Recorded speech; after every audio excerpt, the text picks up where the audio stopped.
तो देखिए, जैसे पिछली क्लास में हमने देखा है कि जलीय जंतुओं में जैसे अनुकूलन होता है, उसी तरह से जलीय पौधों में भी अनुकूलन होता है। मतलब जो जल में रहने वाले पौधे हैं, उनका शरीर इस तरह से होता है कि वो जल में आसानी से रह सकें। जैसे ये देखिए, हवा में जो रहते हैं, जमीन में पौधे जो रहते हैं, ये वाष्पोत्सर्जन करते हैं। जैसे जड़ में, जमीन पर रहने वाले पौधों में मोटी सी जड़ पाई जाती है, ऊपर ये हो गया जड़, ये हो गया तना, इसी पर लगी रहेगी पत्ती, पता है, ये हो गई मिट्टी। ये तो स्थल पे रहने वाले हैं, उनमें मोटी सी जड़ पाई जाती है जो उसको, पौधे को जमीन पर सीधा खड़ा रखती है। ऊपर तना पाया जाता है, उस पर पत्ती पाई जाती है। पत्ती में ऊपरी और निचले सिरे पर रंध्र पाए जाते हैं। वाष्पोत्सर्जन क्रिया करती है, भोजन बनाती है पौधे। इसमें फल लगते हैं, फूल लगते हैं, बीज बनता है और वो अपनी प्रजनन द्वारा, यानी जो निषेचन होता है उसके द्वारा वो अपनी वंश वृद्धि करता है। तो ये तो स्थल वाले पौधे का होता है।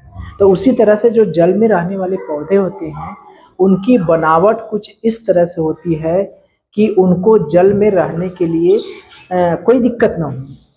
वो जल में अनुकूलित रहने के लिए उनका शरीर इस तरह से बनाया रहता है। जैसे अभी देखा हमने मछलियों का शरीर कैसे बना है, मेढक का शरीर कैसे बना, उसी तरह से जलीय जो पौधे हैं उनका शरीर कैसे बने होते हैं। सब लोग तालाब में देखे होंगे, इस तरह का पेड़ देखे हैं कि नहीं, पौधा देखे हैं तालाब में? हाँ, देखे हैं ना, लंबे लंबे पौधे रहते हैं, उसे कहते हैं वेलिसनेरिया। ठीक है, ये भी देखे होंगे सिंघाड़ा। सिंघाड़ा का पौधा देखेंगे, पानी में तैरता रहता है, मोटा मोटा फूला रहता है। जलकुंभी भी देखे होंगे, जलकुंभी देखे हैं? जलकुंभी नहीं देखे? अरे तालाब में हर जगह पाया जाता है। उसको तोड़ेंगे तो नीचवा स्पंज गद्दी की तरह रहता है। नीचे जब तोड़ देंगे उसको, मोटा सा रहता है, ये जो मोटा सा भाग है इसको तोड़ देंगे तो उसमें गद्दी की तरह रहता है। जैसे गद्दी नहीं रहता है सीट का, उसको दबा देंगे तो दब जाएगा, फिर खोल देंगे खुल जाएगा। पतले पतले हवा रहता है उसमें। ठीक है, नहीं देखे होंगे आप लोग, चलिए कोई बात नहीं, हम ये दिखा देते हैं। देखिए, ये देखिए चित्र है, देखिए, हो सकता है देख के याद आ जाए। ये देखिए, ये सिंघाड़ा है, ये वेलिसनेरिया है और ये हाइड्रीला है उसके बगल में। दिख रहे हैं? दिखाई दे रहा है? ठीक है, तो इसकी पत्तियां रिबन जैसी होती हैं और इस पे स्पंजी पर्णवृंत है। ये स्पंजी पर्णवृंत है, ये रिबन जैसी पत्तियां, रिबन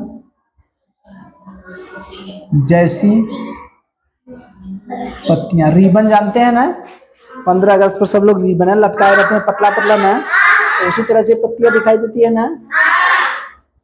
तो चलिए, तो अब हम देखें कि इन पौधों का शरीर कैसे बना होता है कि जल में रहने। चलिए देखें, तो इनका शरीर जो है, वो शरीर मतलब समझ रहे हैं, इनका तना, शरीर मतलब तना, शरीर माने क्या, तना। इनका शरीर यानी तना जो है वो बहुत कोमल होता है। तना भी ले लीजिए, शरीर में पत्ती भी आ जाएगी। ठीक है, तो इनका शरीर जो होता है वो कोमल होता है और कमजोर होता है। जल के पौधे इतना मजबूत नहीं होते। आम से टक्कर भी लड़ जाएंगे तो आम को छोड़िए, हम ही लोगों को चोट लग जाएगा ना। जल में रहने वाले पौधे से टक्कर लग जाएंगे तो पूरा पेड़वा टूट के चला आएगा सतवा। देखे हैं? जब सिंघाड़ा जहाँ जिस तालाब में है, जब उसमें कूद के निकलेंगे तो 8-10 तो सिंघाड़ा शरीरिया पर चला आएगा। देखते हैं, तो इनके जो तने होते हैं वो बड़े कोमल और कमजोर होते हैं। ठीक है, यानी इनकी पत्तियां जो है, पत्ती और तना जो है, यानी इनका शरीर जो है वो कोमल और कमजोर होता है। तो देखिए, दो तरह के ऊतक पाए जाते हैं। ये जो हमारे स्थल वाले पौधे हैं उनमें एक होता है, पहले ऊतक का नाम जान लीजिए, काष्ठीय ऊतक और मृदु ऊतक। मृदु ऊतक जो होता है ये बहुत हल्का होता है, इसमें स्पंज जैसी संरचना पाई जाती है, इसमें सब हवा भरा रहता है इस मृदु ऊतक में, ठीक है। और जो काष्ठीय ऊतक है, जैसे पेड़ हो गया, उनका तना कठोर होता है, जिनका तना कठोर होता है उसमें काष्ठीय ऊतक पाए जाते हैं, और जिनका तना मुलायम होता है उसमें मृदु ऊतक पाए जाते हैं, ठीक है। तो इस तरह से क्या समझे हम कि ये जो जल में रहने वाले पौधे हैं उनका तना तो मुलायम होता है, तो उसमें ज्यादा मात्रा में क्या पाया जाएगा, मृदु ऊतक या काष्ठीय ऊतक। ज्यादा मात्रा में, पहले दोनों ऊतक के समझे कि नहीं। काष्ठीय ऊतक जो है, काष्ठीय नाम से ही पता चला, काष्ठीय माने कठोर, काष्ठीय माने कठोर, तो ये इस तरह का ऊतक है जो कि कठोर पौधे जो है, जैसे आम, महुआ, पेड़, जिनका तना जो है कठोर होता है उसमें काष्ठीय ऊतक पाए जाते हैं, ठीक। और जिनका तना कमजोर होता है, कोमल होता है, उसमें जो है मृदु ऊतक पाए जाते हैं।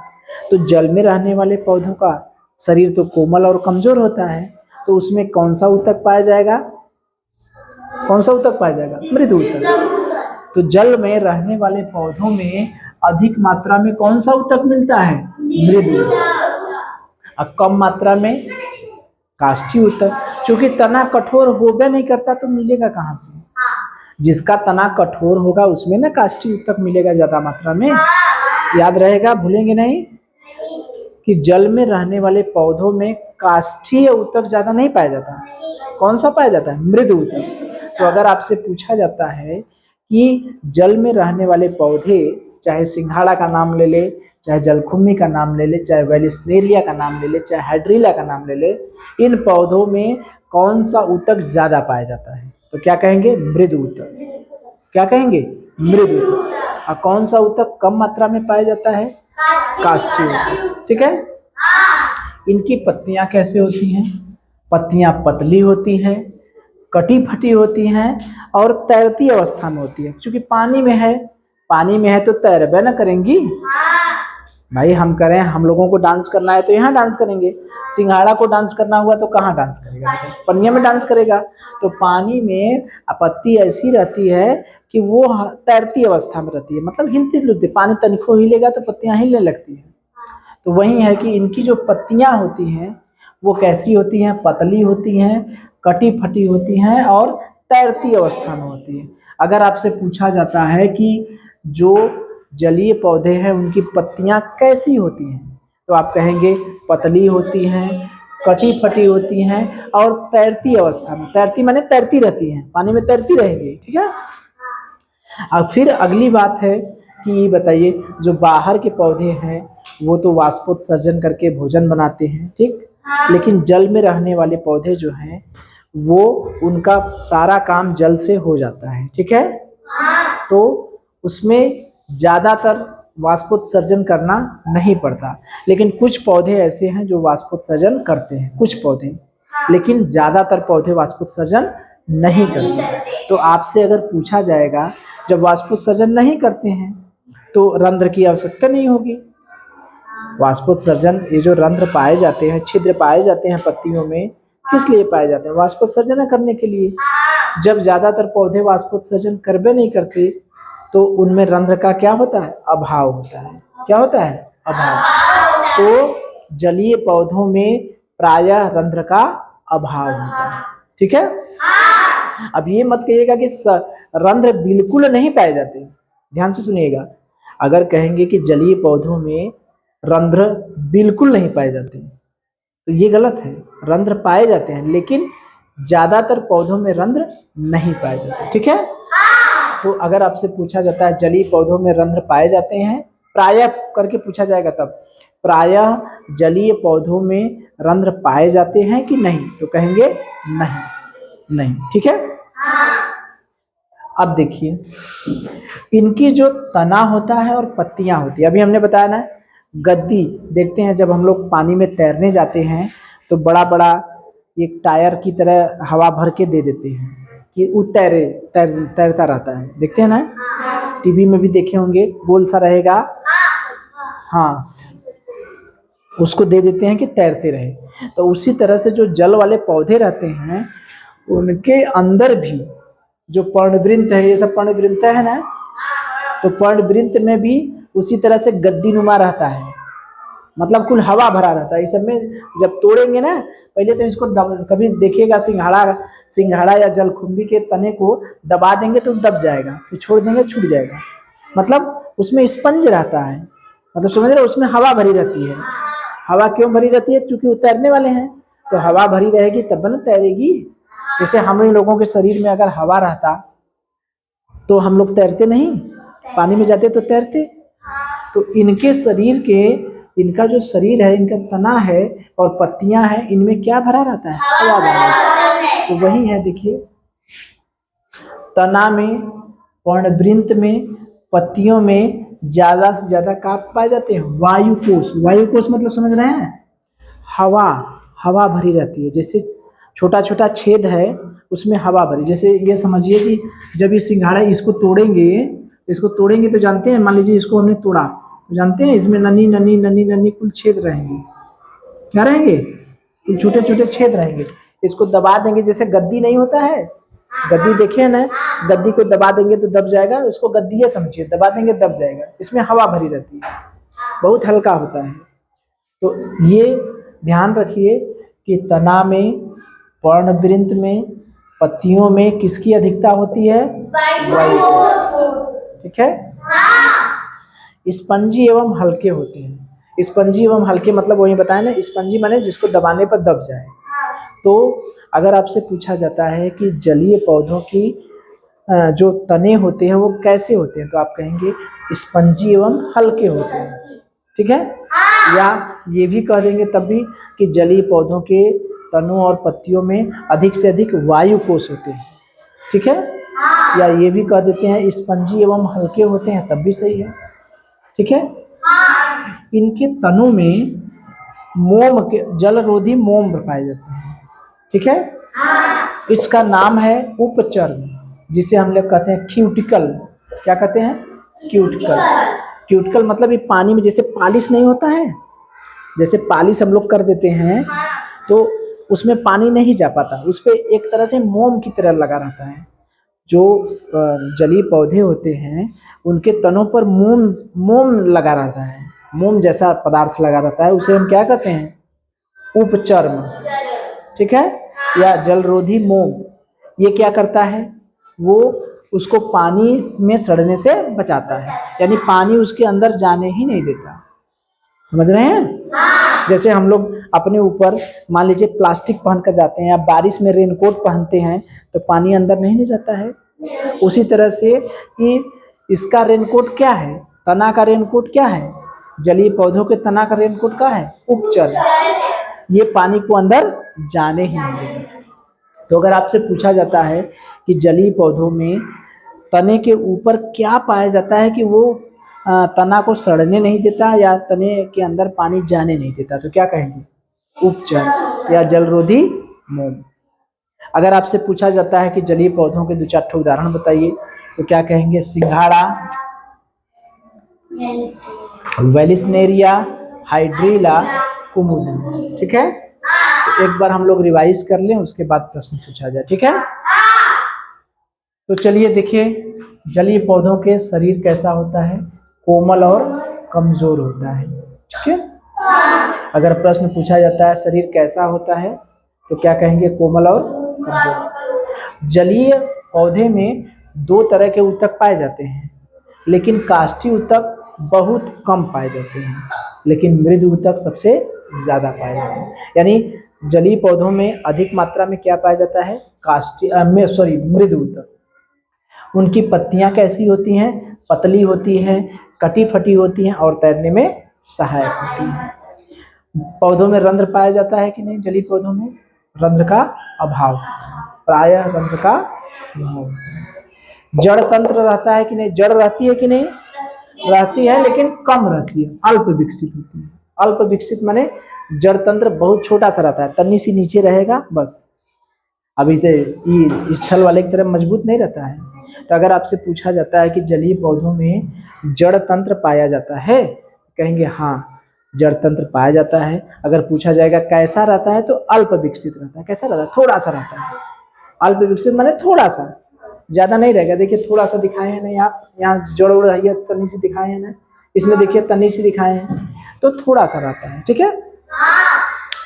अब इनके तने में, पत्तियों में वायु कोश बहुत ज्यादा पाया जाता है। वायु कोश माने वायु कोश माने जिसमें हवा भरी रहती है।